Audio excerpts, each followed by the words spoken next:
I will recite one story in this connection, that one Brahmin in South India, in Ranganath temple, he was reading Bhagavad Gita and he was illiterate.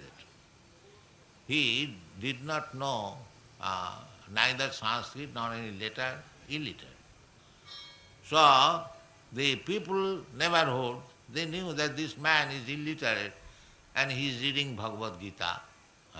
He is opening the Bhagavad Gita like that. Yes.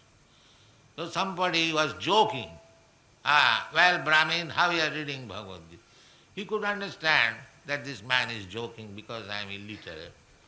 So, in this way, Chaitanya Mahaprabhu also happened to be that day in the Ranganath temple, and he could understand that here is a devotee. So, he approached him and he asked, "My dear Brahman, what you are reading?" So, he could also understand that this man is not joking. So he said, "Sir, I am reading Bhagavad Gita, I am trying to read Bhagavad Gita, but I am illiterate. So, my Guru Maharaj said that you must read 18 chapters daily.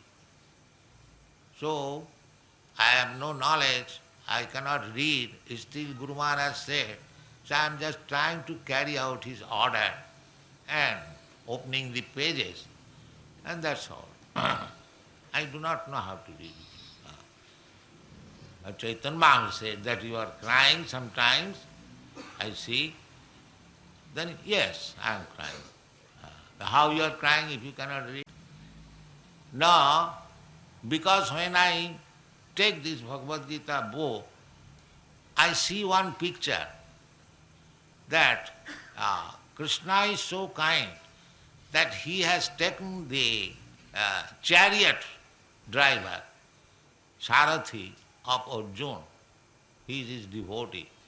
So Sri Krishna is so kind that he can accept the position of a servant because Arjuna was ordering, "Keep my chariot here," and Krishna was serving him. So Krishna is so kind. So when I see this picture within my mind, I am crying. So Chaitanya Mahaprabhu immediately embraced him, that you are reading Bhagavad Gita. Without any education, you are reading Bhagavad Gita. He embraced him. Thank you very much.